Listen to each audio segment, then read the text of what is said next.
தமிழக வெற்றி கழகத்தின் சார்பாக இன்று மாலை ஒரு தோழமை கட்சிகளுக்கான ஒரு ஆலோசனை கூட்டத்தை கலைப்படுத்திருக்காங்க. அந்த கூட்டத்தில் பங்கேற்கீங்களா? என்ன நிலைப்பாடு? இந்திய கம்யூனிஸ்ட் கட்சியும் மார்க்சிஸ்ட் கம்யூனிஸ்ட் கட்சியும் பங்கேற்கவில்லை. நாங்கள் ஆட்சியில் அங்கம் வரவில்லை. தோழமை கட்சியாகவும் கூட்டணியில் நாங்கள் இல்லை. வெளியிலிருந்து ஜனநாயகத்திற்காக மக்கள் அதிகாரத்தை பாதுகாக்க வேண்டும், மக்கள் அதிகாரத்தை ஆளுநர் கடந்துவிடக்கூடாது என்கிற அரசியல் காரணங்களுக்காக இருவரும் வெளியிலிருந்து ஆதரவளிக்கிறோம்.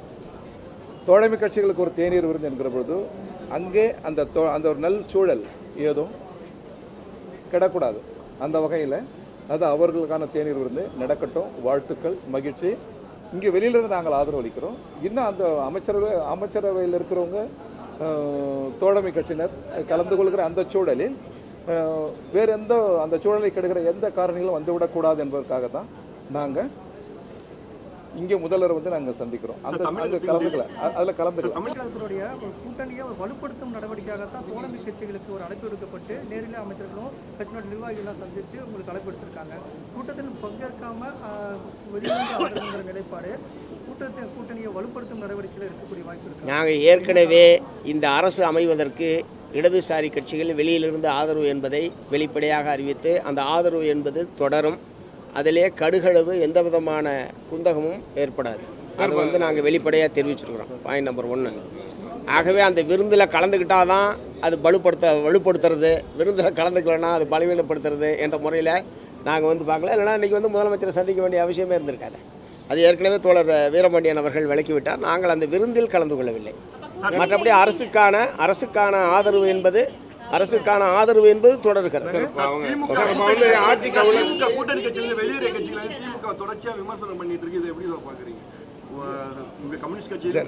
ஜனநாயகத்துக்கு நல்லது.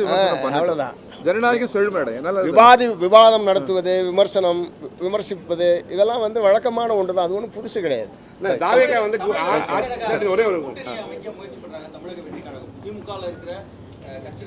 இல்லை, ஊடகங்கள்ல அந்த மாதிரியான அதாங்க இல்லை, அவங்க அந்த மாதிரி கூட்டணி அமைக்க போவதாக ஊடகங்களில் செய்திகளை நாங்களும் கூட்டணி அமைப்போம். இடதுசாரிகள், சிபிஐ, சிபிஎம் யாரோட ஜனநாயக சக்திகளோட நாட்டு நலனுக்காக, தமிழ்நாட்டின் உரிமைக்காக எப்பொழுதும் கூட்டணியில் இருப்போம்.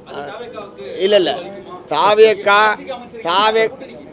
தாவேகா தலைமையில் ஒரு புதிய கூட்டணி அமைக்கப் போவதாக ஊடகங்களில் செய்திகள் என்பது கொண்டிருக்கிறது.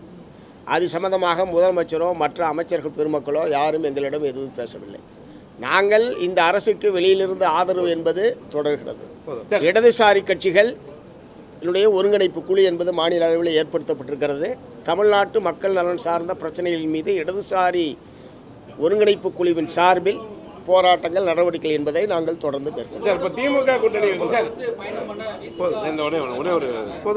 திமுக அரசு அவங்க என்ன சொல்றாங்கன்னா, சீக்கிரம் ஆட்சி கவனம் அப்படின்னு சொல்லிட்டு இருக்காங்க. அதுக்கு தகுந்தாப்போல இப்போ சட்ட நேரத்தில் என்ன வந்ததுன்னா, தாவேகாவுடைய எம்எல்ஏவை அவங்க ரேட்டு பேசினதாக சொல்லி 2 பேர்த்த கைது பண்ணியிருக்காங்க. அதாவது வேற இணைக்கு வர்றதுனால இப்போ இது ஏன்னா சீக்கிரம் இவங்க ஆட்சி கவலைப்படும் சொல்லக்கூடிய சூழல், இந்த மாதிரி சூழல் நடக்கும் பொழுது இவங்க தாவேகா கூட்டம் சொல்றாங்க. அதே மாதிரி தாவேகா எம்எல்ஏவை திமுக வாங்குற மாதிரி ஒரு பேச்சடி வருது. இந்த மாதிரி 2 பேர் கைது பண்ணியிருக்காங்க. இதை என்ன நினைக்கிறீங்க? பேசிக்கலாம். இல்லை, திரு ஸ்டாலின் அவர்கள் இந்த அரசு விரைவில் கவிழ்ந்துவிடும் என்றெல்லாம் சொல்வதெல்லாம் அவ்வளோ ஏற்புடையதல்ல. அப்படிப்பட்ட எந்த சூழலும் இப்போது தமிழ்நாட்டில் நிலவவில்லை. நாங்கள் உறுதியான ஆதரவை தெரிவித்திருக்கிறோம். மற்றவர்கள் ஆட்சியிலேயே பங்கேற்றிருக்கிறார்கள். பெரும்பான்மை இருக்கக்கூடிய நிலையில் திரு ஸ்டாலின் அவர்கள் அப்படி சொல்கிறதெல்லாம் நடக்கிறதுக்கு வாய்ப்பும் இல்லை, ஏற்புடையதும் இல்லை.